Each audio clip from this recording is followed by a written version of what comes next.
Ja osobne tieto silné stroje milujem, ale prechovávam voči nim obrovský rešpekt. Preto, keď vidím ženu motorkárku, má môj veľký obdiv.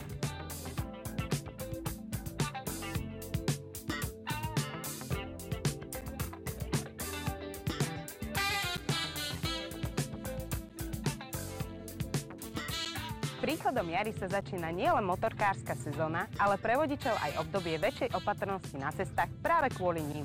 Ja osobne som bola svedkom ich nerešpektovania na cestách zo strany vodičov, pričom ich len sekundy delili od tragédie. Motorkárska komunita je veľmi rôznorodá, a to aj v tej krajšej polovici. V akomkoľvek veku sa dá do nej vstúpiť. Takže ja mám hodne najasnené, ale ako tandemista. Ale potom som si dala darček k 50-ke, že si urobím vodičák a čo ja budem horšia. Všetci v rodine majú vodičák. Máme 3 deti. Bola som tu aj minulý rok, aj tento rok a myslím, že je to lepšie, lebo tí chlapci nám vedia povedať, kde robíme chyby, kde to treba trošku ako ukočírovať, kde máme brzdiť, kde máme si dať pozor a proste je to super, keď máme také vedenie. Prečo práve tento deň venovaný ženám?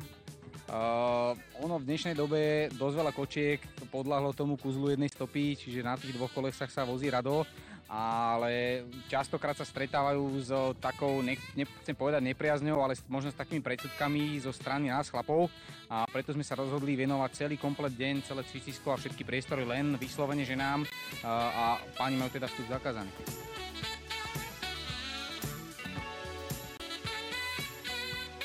Baby sú také viacej trošku otvorené, chlapi skôr majú také zažité svoje veci a najprv si to musia vyskúšať a potom sa snažia robiť, čo im ten inštruktor povie. Kočky sú také viacej otvorené, hneď sa snažia robiť to, čo im ten inštruktor hovorí a aj to na nich vidieť, že naozaj za tých pár hodín toho krátkeho kurzu sa zlepšujú. Zdá sa, že ženy berú takýto kurz skutočne vážne. Výborná skúsenosť, je to veľmi dobré, by som odporúčila každému jednému motorkárovi, kto chce jazdiť a chce zostať živý a zdravý, tak mal by to absolvovať. Malo by to byť súčasťou autoškoly, bohužiaľ, ale nie je. Takže musíme to riešiť takýmto spôsobom a myslím, že tento nápad už minulý rok, ako tu bolo veľmi veľa dievčat, 40 nás bolo, skutočne sme si to užili a každá si to pochvalovala a domov sme išli úplne ináč, než sme prišli.